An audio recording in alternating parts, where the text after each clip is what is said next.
On Easter Sunday 2015, the skies of Wiltshire, England cleared just enough to get a small plane keen skydiver into the air and under the clouds. Experienced skydiver Victoria Cilliers undertook a parachute jump, a gift from her husband, British Army Sergeant Emile Cilliers. She had made other countless jumps before, would land safely and go home to her husband and two little children. But strange enough, the Easter Sunday jump was nothing like the rest. She would not be returning to her family that Sunday.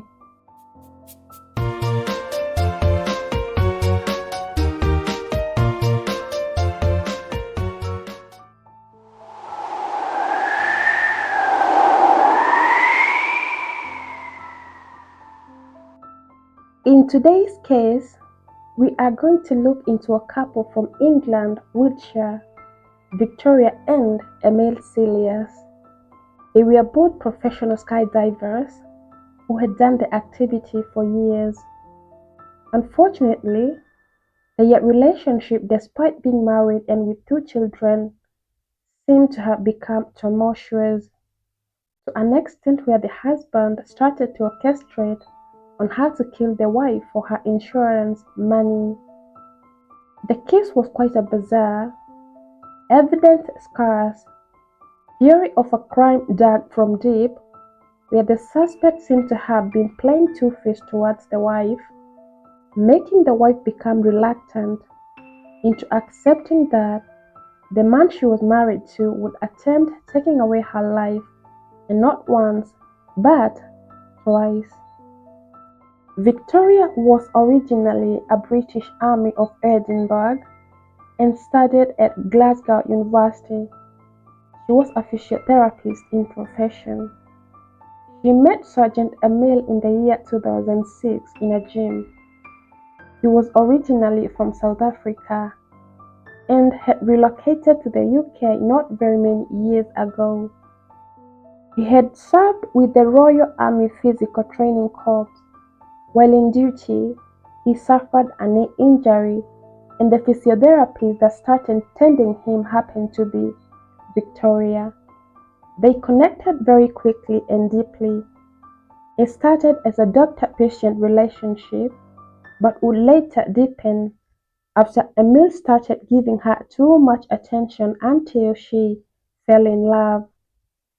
In 2011, the two tied the knot at Cape Town in a fair ceremony, and they settled down together in Wiltshire, England.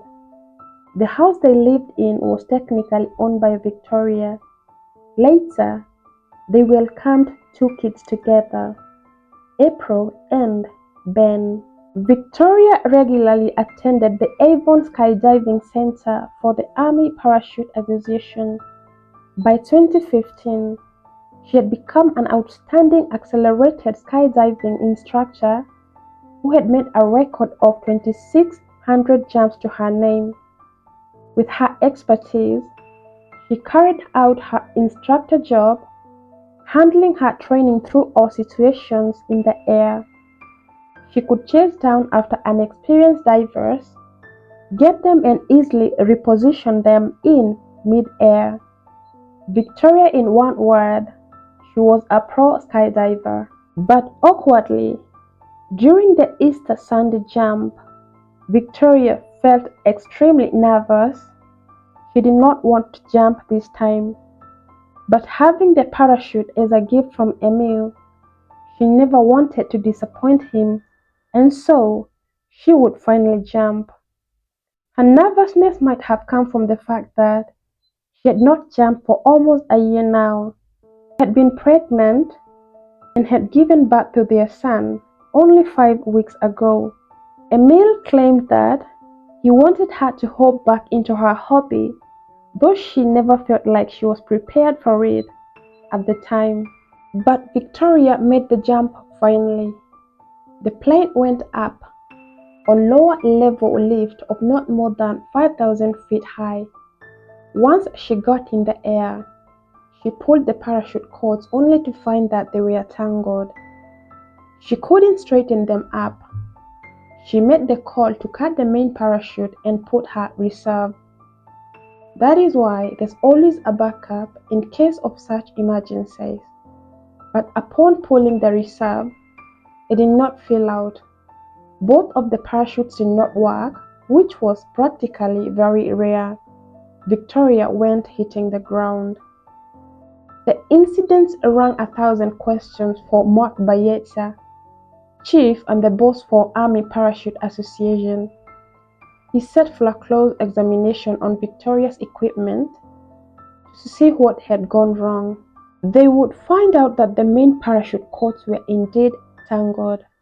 For the second one, the backup, it had some missing attachments, the slings. Mark tried to find loose stitching on the harness, trying to find anything that would suggest the slings had been there and somehow pulled off. Disturbing enough, he could not find any mechanical fault. Suspicious enough, Victoria's parachute had been examined 16 times before the jump, confirming that the slings had been there all through but now were missing during the fall. This definitely became a criminal case. He called the police. The call from Mark concerning Victoria's fall wasn't the only call they would receive. A friend of Victoria had called the police, requesting them to look into Victoria's relationship with Emile Cilliers, which appeared to be toxic and manipulative. Emile had a tendency of abusing Victoria emotionally by texting and flirting with other women, and after Victoria reacted, Emile would find a way, as usual, to lure her back into his circle of abuse. The focus now rested on Emile Cilliers, who was being reported by Victoria's friend as abusive, and also the parachute he had given her as a gift, yet it was messed up, meaning faulty. By grace after the fall, Victoria Cilliers gained her conscience back. She had been assisted by a friend she was skydiving along with. Victoria's chances of survival came as a result of her light weight. The jump wasn't as that high, and she landed on a recently plowed field. By the time she gained consciousness, her parents had traveled from Scotland to see her. Her husband all along by her bedside at the hospital. A few weeks later, Victoria was discharged from hospital, and with her husband's support, they were managing to take care of their children. He was present and unrelentingly supportive of her. The story would take a different twist when Emile was arrested after he left for work on the 28th April. He was facing charges of attempted murder on his wife.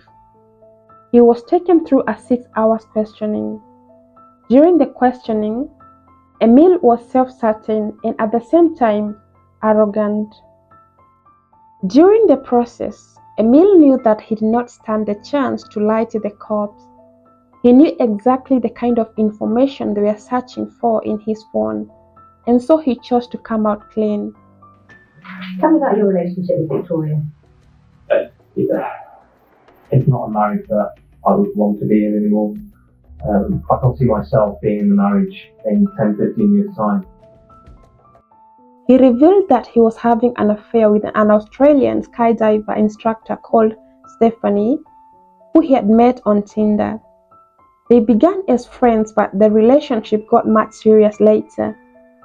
Though the relationship with Stephanie was only 5 months old, the two were having future plans together, and so Victoria was no longer a part of his future. He admitted that he was in huge debt with loan companies and was still seeing his ex-wife after a 10-year split. Emile would also come clean, saying he had gone with Victoria's parachute to the washroom for approximately 5 minutes. Though Victoria was sure Emile having an affair and being a poor money spender, she still could not accept or even believe that her husband was capable of hurting her, worse enough, killing her. She admitted that their marriage had issues, which is normal with almost every couple, but not as bad as him wanting to kill her. She was even covering for him, saying that he only went to the washroom with her parachute for only 2 or 3 minutes. She still maintained that he was incapable of hurting her. Upon further questioning on whether there was anything suspicious she had noted recently, that is when she dropped the bomb. She stated that their home kitchen gas pipe had been loose sometimes when Emile was at work. He had left that evening for the army barracks. She was alone with the kids in the morning when she noted the smell of gas. The whole house had been filled with the gas due to the leakage. She contacted Emile, who was at work, asking him to summon a technician who would come fix the pipe. In that call, Emile had asked her whether the oven was still working. She did not want to find out. If she did, the whole house would have been blown up. She jokingly replied to him if he wanted to have her dead. Despite Victoria's continuous defense against her husband, police found the gas leakage situation far too suspicious. They believed that Emile was in an attempt to kill Victoria but failed. They finally decided to reveal Emile's confession to Victoria, his admission about having an affair with Stephanie, in that he had told Stephanie that their last child with Victoria, that is Ben, was not his son. They also revealed that Emile was not only on a debt of a few £100, but rather £20,000 debt. He had been wasting his money in extravagant lifestyles such as buying aquariums, spending on his girlfriend and the ex-wife. These revelations had Victoria get devastated. She started opening up to the police about everything. Emile was the kind of a man who could not nurture or maintain a relationship for long. Back in South Africa, he had had a girlfriend by the name Nicoline, who gave birth to their 2 kids within a span of 2 years. Emile never married the woman, but they shared a committed relationship. He later moved to the UK in search of greener pastures, promising Nicoline that he would get her and the kids, but he never did. Instead, while in the UK, Emile joined the British Army and deserted her and their 2 children. The news of him becoming an army broke her heart, but somehow she still had it in her mind that they were still in a committed relationship for the kids' sake. While in the UK, Emile met his ex-wife, Carly, and they got married. But a few years later, they divorced, and then he married Victoria Cilliers shortly after the divorce. Victoria would also come clean and change her statement about the overall time spent by Emile in the washroom. It was not between 2 to 3 minutes, but rather 5 to 10 minutes. The authorities did a time test and learned that 5 minutes was enough time for Emile to mess up the parachute and then repack it again. 5 minutes was all the time needed to sabotage the parachute kit. Emile seemed quite irritated at the questioning since Stephanie had now dumped him after the incident. Who put the parachute in the locker? I can't remember. Where was the parachute when you got to the locker? I can't remember. Okay. And what did you do when you were at the locker? I already answered that question before. And you're not willing to go through it again? No. You went to get Victoria a parachute? Yes. Tell me about the checks you did. It's just standard checks as you should do as a parachutist. Okay, well tell me what those standard checks are. I don't know, I don't parachute. Okay, I'm sure you can investigate and answer the right questions to the right people in regards to checking a parachute. Okay, I'm asking you, But I Emile, can't remember. because you obviously did Right. the checks. Yes. I So- would just do the standard checks. What are those standard checks? The detectives ran further tests inside the Cilliers house on the loose gas pipe. A pair of pliers that had been inside the house was tested. The forensic team would find out that the bolt had been loosened but never tightened. This was a clear indicator that the tool had been used on the bolt. Emile laid his blame on the gas engineer, who had been called to work on it. Early 2017, Emile Cilliers faced 2 counts of murder. The case was quite circumstantial and no physical evidence linked him to the faulty parachute kit or the loosened gas pipe. He testified and told the Winchester Crown Court that the whole plot could have been carried out by a random killer by sabotaging the chute kit. Emile also accused Victoria of possible self-harm, that she may have wanted to kill herself, asking the jury to look into her case closely. He based on the argument on some incidents where Victoria had told him that she would kill herself if he continued to misuse their money from a joint account they shared and if he continued with infidelity. At that time, Victoria was pregnant with their second child. Victoria did accept the statement before the jury, causing some doubt and uncertainties to the case. However, she maintained her stand of not tampering with her parachute.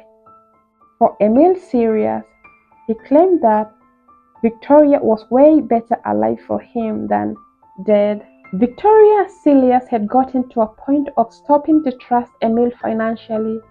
She had changed him as her next of kin and placed her kids instead, just to ensure their financial security in the future, just in case something happened to her.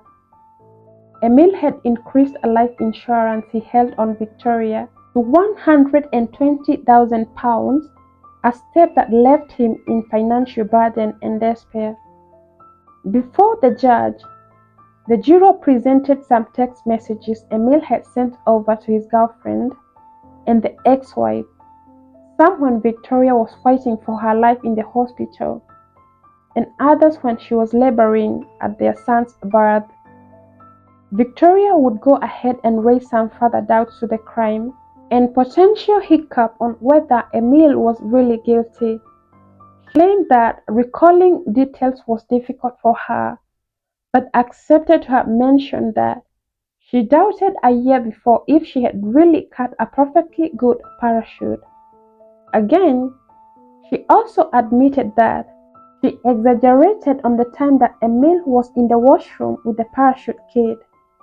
She admitted that she exaggerated her statement to the police so as to get back at Emile for humiliating her. By humiliating, she meant having an affair with Stephanie and his ex-wife.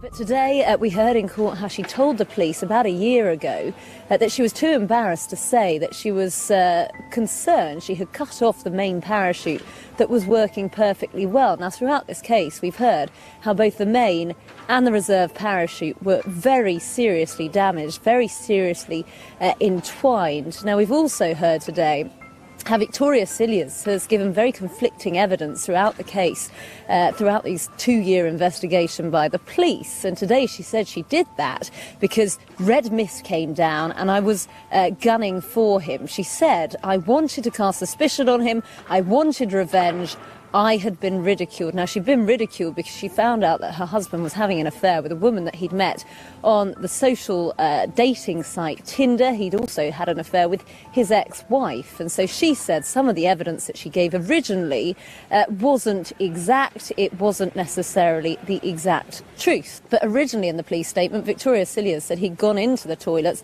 for 5 to 10 minutes. And it's alleged it was there that he tampered with that parachute. She now says that it was between 2 to 3 minutes, and so she has reversed what she originally said, and she says she did that because she wanted to get her own back on him. A jury of 12 members deliberated for 8 days. During the deliberations, things got so heated to an extent where 2 members had to be excused due to stress-related illnesses. The trial never happened up to 2018. This second jury found Emile Cilliers guilty of all counts. For Victoria, processing the whole outcome was something she was really struggling with.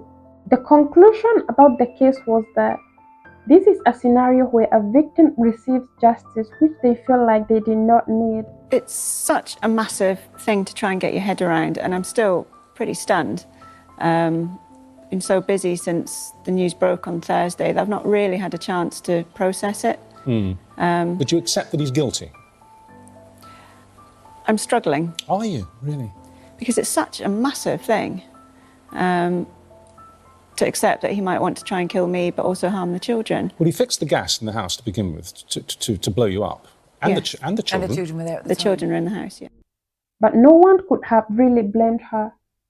Processing such a fact that your husband wanted to kill you is a milestone that requires a lot of psychological energy. During the trial, Emile did not have any family, friends or colleagues who came to support him. Even after his arrest and lockup, Victoria visited him regularly at the prison, presumably due to some sort of trauma bonding. During their calls in prison, he would tell her that she was the only thing he had in his life. It might have taken the energy that was needed for her to process the reality, but finally she did. She managed to overcome his manipulation and finally asked for a divorce. Though he had been reluctant about signing the papers, finally she managed and became a free woman.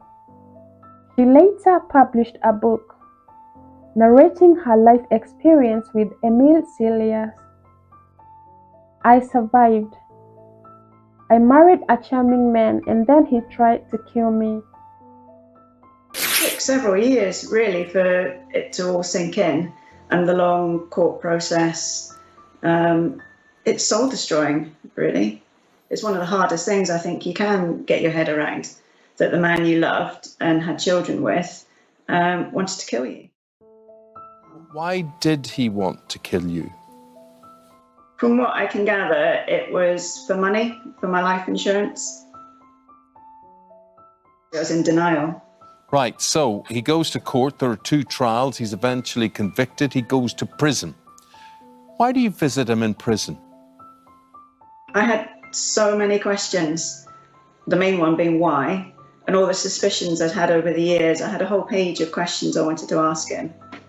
And I thought, I suppose, that I may get some answers. As a step to moving on, Victoria finally organized a charity fundraiser. The jump was all about safety and it included friends. Can you speak now? Yeah. Take your silly ass.